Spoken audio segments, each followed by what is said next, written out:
Muchas gracias a todos. Hoy vamos a hablar de un tema que realmente trajo mucha preocupación en la comunidad de General Alvear, que en ese noche de invierno, ese día de invierno, se vio conmocionada cuando comenzó a trascender una noticia que hablaba en principio que era un rumor y que se pudo confirmar. Recuerdo que como medios de comunicación fuimos uno de los primeros y tal vez el único medio que hizo referencia a lo que estaba sucediendo. Me estoy refiriendo al 3 de julio del año 2019, cuando en circunstancia de una consulta médica un joven hizo una denuncia por abuso. Y por primera vez, desde ese momento, hoy tenemos la posibilidad no solamente de verlo, sino escucharlo también, a quien resultara víctima de esta situación, Francisco Ceballos Roth, acompañado en este caso por el doctor Juan Pesquera, quien es su abogado. Francisco, te agradezco mucho este tiempo y también te agradezco la posibilidad de que podamos charlar, porque es la primera vez que de manera pública, en tu condición de víctima, vas a hacer referencia a lo que te pasó. ¿Cómo estás? Buenas tardes. Hola, buenas tardes, Juan. Sí, la verdad que sí es la primera vez que se puede hablar del tema, ya que otros medios directamente me lo negaban o directamente me bloqueaban o me censuraban cuando tocaba el tema, y es la primera vez que se puede hablar en público de lo sucedido. Me imagino, Frank, que simplemente el hecho de recordar lo que pasó te debe generar cierta incomodidad, pero la primera pregunta es esta, ¿no? ¿Por qué decidís hablar ahora y por qué le das estado público a esto que te pasó allá en el año 2019? Siempre intenté hablar sobre el tema. Bueno, ustedes fueron en su momento, como dijiste, uno de los primeros en comunicar los hechos, y después tuve tiempo que me iba de Alvear por yo sentirme en el pueblo, y he hablado con otros medios también, pero eh,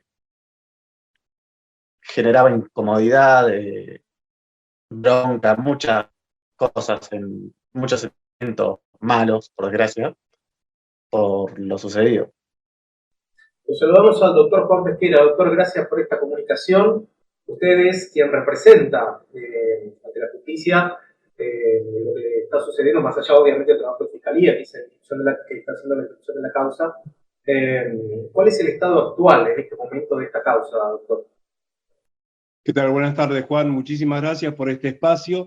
Y le cuento que la representación de Francisco la asumimos mi socio, el doctor Cristian Romano, y yo, desde el momento en que empezamos a notar que las cosas estaban cerca de concluir la etapa de la instrucción, sin que se instrumentaran las debidas formas necesarias como para poder lograr una acusación dura en debate.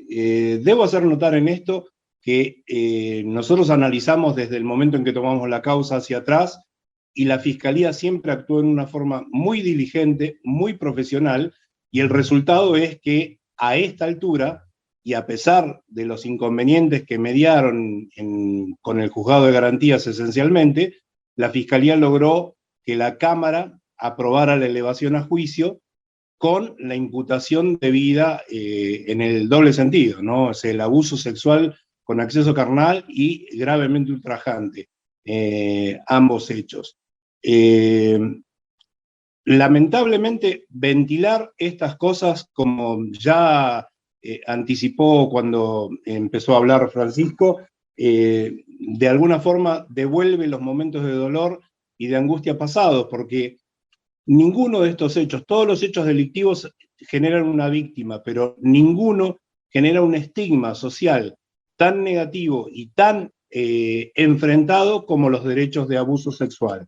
Y lamentablemente existe un preconcepto que es necesario erradicar de la sociedad, que es que un hombre no puede ser objeto de abuso sexual. Y la verdad es que acá, y tal como se encuentra acreditado plenamente en la causa, eso fue así, y había una situación de preeminencia debido a la condición del profesional actuante y demás, que provocó esa, de alguna forma, pasividad en la víctima para que el abuso tuviese lugar. Y hay muchos que han hablado extraoficialmente, ninguno en la causa, gracias a Dios, y hubiera sido derrotado en la primera instancia, sobre que había una cuestión de que denunció después y nada. Nada de eso es cierto. En realidad, las actuaciones fueron tan rápidas que fíjese que el abuso transcurre el 3 de julio a las 17:45 horas y el 4 de julio, habiendo tomado conocimiento, la Fiscalía ya había dispuesto incluso el allanamiento y el secuestro de los elementos que podían haber servido para concretar el delito en el consultorio del médico actuante.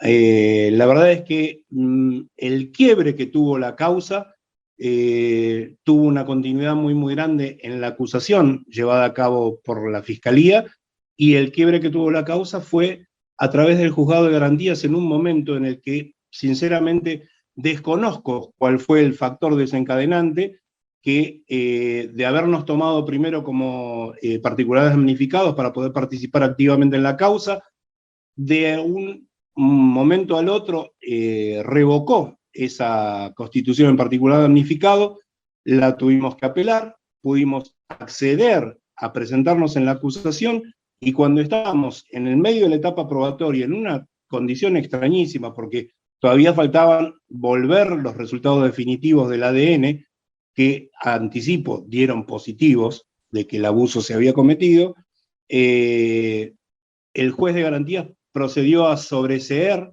al imputado de una forma extrañísima. También ahí la Fiscalía actuó en una forma vertiginosa y diligente, solicitando que esto no se tuviera en cuenta, apeló a la Cámara, y la Cámara concienzudamente nuevamente revocó esa resolución y ordenó la elevación a juicio. En esa etapa estamos en este momento, ¿sí? Estamos esperando que se produzca la elevación a juicio de un momento a otro, y en el medio, por supuesto, hubo un intento de apelación de la defensa del imputado.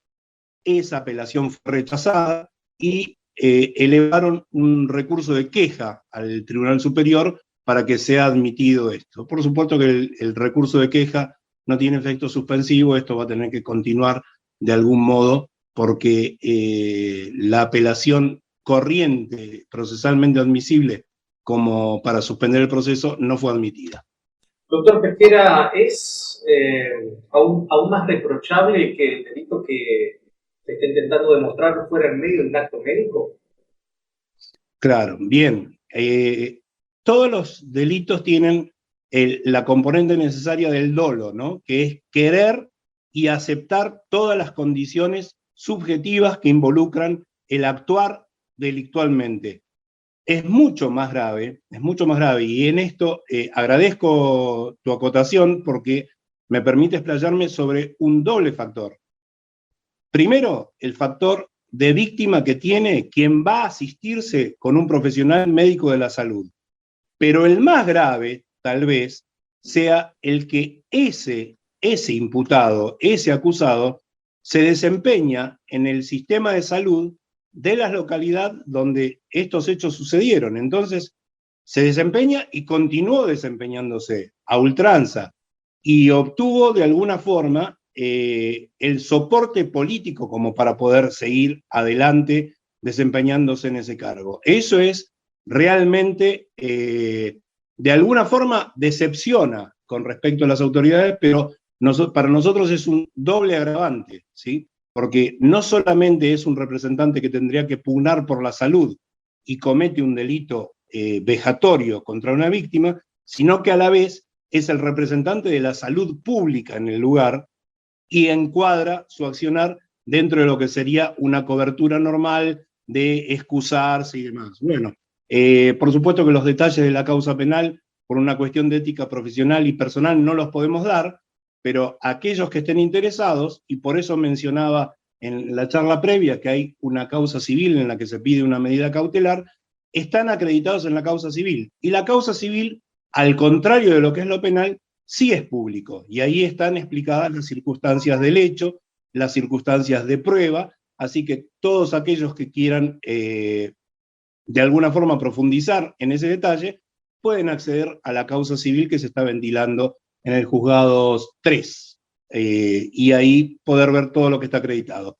Reitero, esa causa sí es pública y ahí entonces sí pueden verse todas las cosas sin entrar en los pormenores procesales que preferimos no anticipar hasta el momento del debate mismo, en donde van a ser ventilados públicamente como corresponde por ley. Francisco, te quiero preguntar, porque imagino que esto que te sucedió tuvo un antes y un después en tu vida. ¿Cómo estás ahora? ¿Has podido reinsertarte laboralmente? ¿Has podido desempeñar tu función de manera normal? Yo, hace un par de años, no estoy ejerciendo mis labores profesionales por el simple hecho de que se me acusó de algo, de que no era nada que ver. Lógicamente salí libre de culpa y cargo, porque no había pruebas, no había nada, fue una causa totalmente inventada, pero por el simple hecho de ser empleado público, me crucificaron, por así decirlo, y estoy pagando todavía algo que no debería haber pagado nunca, porque nunca existió tal causa. Estoy hablando de hace 4 años atrás. Y después, bueno, eso me genera mucha angustia porque ¿por qué un empleado común y corriente público tiene que ser crucificado de tal forma cuando otros tienen coronita, por así decirlo? Y lógicamente me genera angustia, bronca, muchos sentimientos en contra. Con respecto, digamos, a la convivencia en General Alvear, una ciudad con una idiosincrasia muy particular, ¿cómo has sobrellevado este tiempo en el cual no ha sido fácil, digo, con esto que estás contando, pero también con lo que te pasó aquel 3 de julio? Y acá en Alvear, mucha gente, yo siempre que hablé con pruebas, siempre, siempre, en absolutamente todo. Es más, y la gente que me conoce sabe que siempre hablé con pruebas, tal cosa que decía, tal cosa tenía la prueba.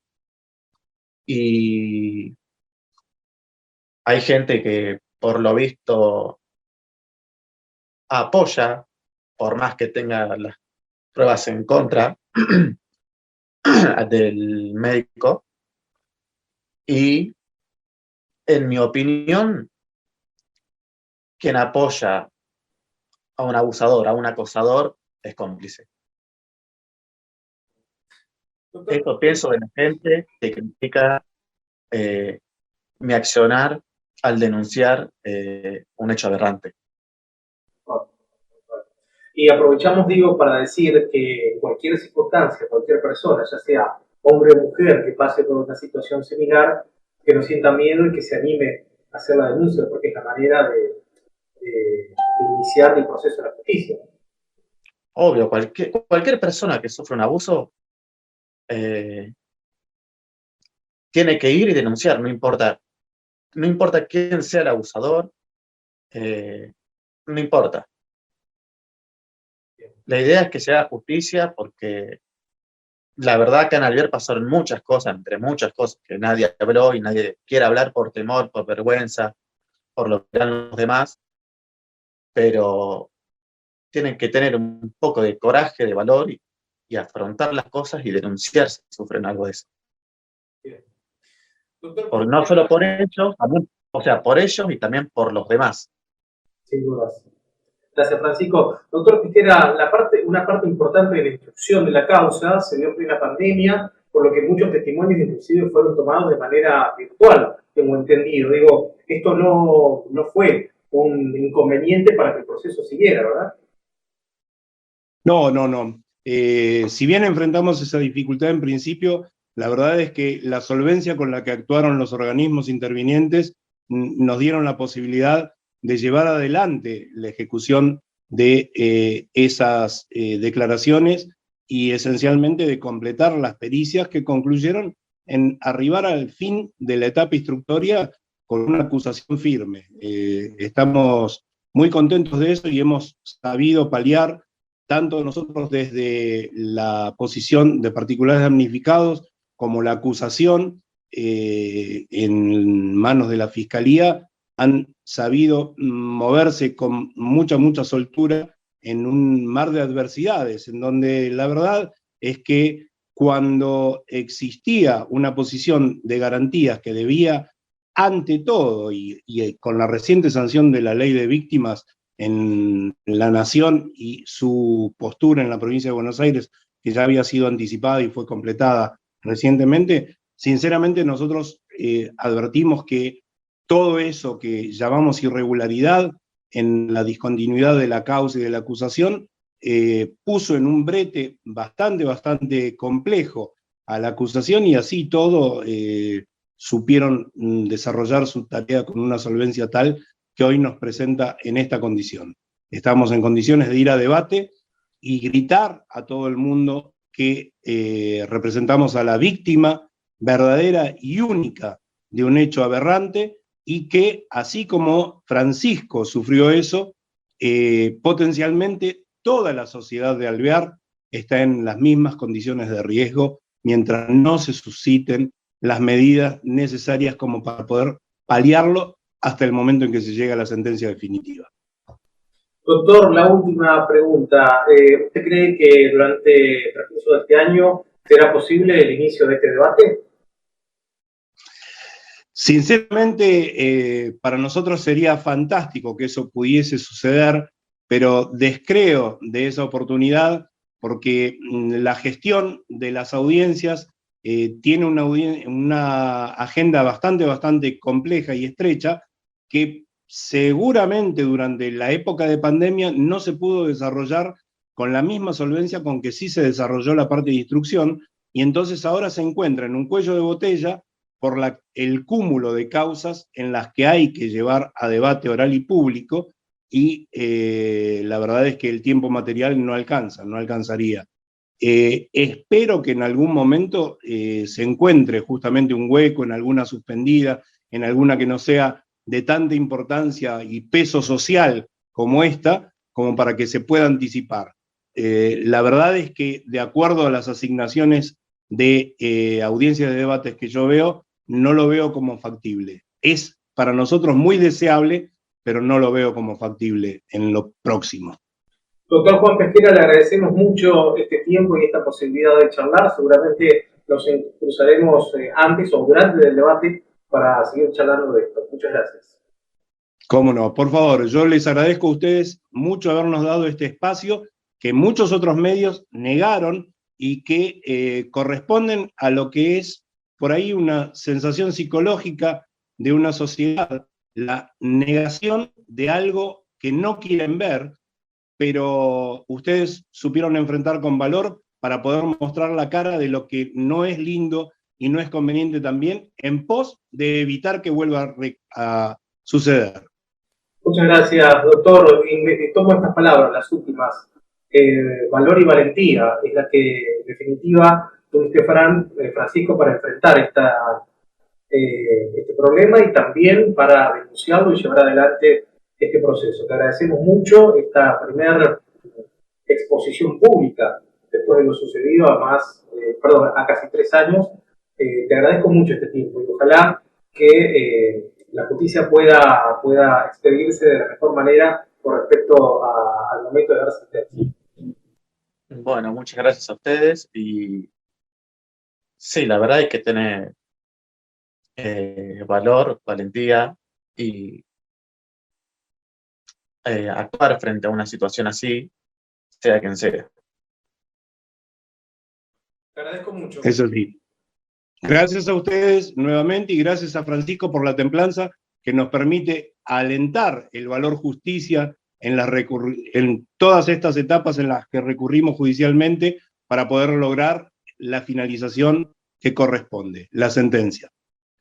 Muy bien, a todos muchísimas gracias. Hoy tuvimos el testimonio de Francisco Ceballos Roth y la charla con su abogado, el doctor Juan Pesquera, quien nos ha contado y nos ha explicado muy bien cómo se encuentra y en qué etapa se encuentra este proceso. Muchas gracias a todos.